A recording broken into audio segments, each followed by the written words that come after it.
ठीक है अंकल जी, कोई बात नहीं, आपका दिल पत्थर का हो चुका होगा, लेकिन मेरे अंदर अभी भी इमोशंस है। एक बार ये तो देख लीजिए कि जिस बच्ची को आपने पाल पोस के इतना बड़ा किया, उसे वो किस तरह से मार रहा है। उसकी इतनी हिम्मत इसीलिए हो रही है क्योंकि उसे पता है इस लड़की के आगे पीछे कोई है नहीं जो उसे बचाएगा। आपको तो अपनी बेटी को नहीं बचाना है, लेकिन मैं बचाऊंगा उसे, क्योंकि बहुत गलत हो रहा है उसके साथ। नहीं साहब, आपको मेरी कसम है, आप इसे नहीं बचाओगे। इसे अपने कर्मों की सजा भोगने दो। अरे अंकल जी, आप चाहे जितना मर्जी कठोर बनने की कोशिश कीजिए, लेकिन ये भी सच है कि आप अपनी बेटी से प्यार करते होंगे। मेरी एक बात ध्यान रखना अंकल जी, कल को अगर आपकी बेटी को कुछ हो जाता है तो आप उसे कभी माफ नहीं कर पाएंगे। इसलिए इससे पहले कि देर हो जाए, मैं जा रहा हूं उसे बचाने के लिए।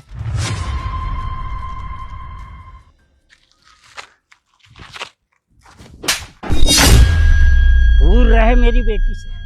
अगर इसे हाथ लगाने की कोशिश की तो जमीन में खोद कर तुझे काट दूंगा। अबे बुड्ढे, पति पत्नी के बीच में लड़ाई होती रहती है। मेरी पत्नी है, मैं इसे मारूं या कुछ भी करूं, तुझे क्या मतलब है? अरे हाँ, तेरी पत्नी होगी, लेकिन तेरी पत्नी होने से पहले मेरी बेटी है। इसने गलती की जो तुझ जैसे इंसान से शादी कर ली। अरे हमारा कहना नहीं माना, लेकिन मैं अब इस बात को बर्दाश्त नहीं करूंगा कि तू मेरी बेटी पर हाथ उठा। नहीं गया तो क्या कर लेगा बे तू?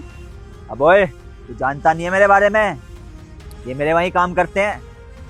अच्छी खासी जान पहचान है मेरी, पुलिस में कंप्लेंट करूंगा और जेल में भिजवा दूंगा। फिर तेरी पूरी जिंदगी ना जेल में ही कटेगी। बात करता है, लगा के दिखाइए बात, लगा। ठीक है, जा रहा हूँ, धमकी देने की जरूरत नहीं है। और तू घर पे आ, घर पे देखता हूँ तुझे।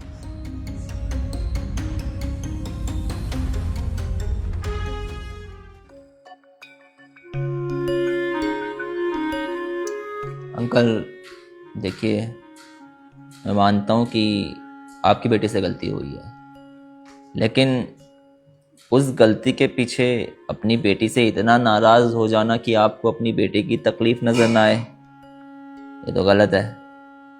देखिए, जिस घर में इसकी शादी हुई है, अगर ये वहाँ और रहती है तो इसकी ज़िंदगी पूरी बर्बाद हो जाएगी। इसलिए मेरा मानना अभी भी यही है कि बाप और बेटी का रिश्ता है, चाहे कड़वाहट ही क्यों ना आ गई हो फिलहाल, लेकिन ऐसा कभी नहीं हो सकता है कि एक बाप अपनी बेटी से नफरत करे। तो मैं यही कहूँगा आपसे कि माफ़ कर दीजिए इसे और अपना लीजिए, और जितनी जल्दी हो सके इसका तलाक करवाइए उस लड़के से। माफ तो मैं इसे कर दूंगा, लेकिन मैं इससे ये जानना चाहता हूँ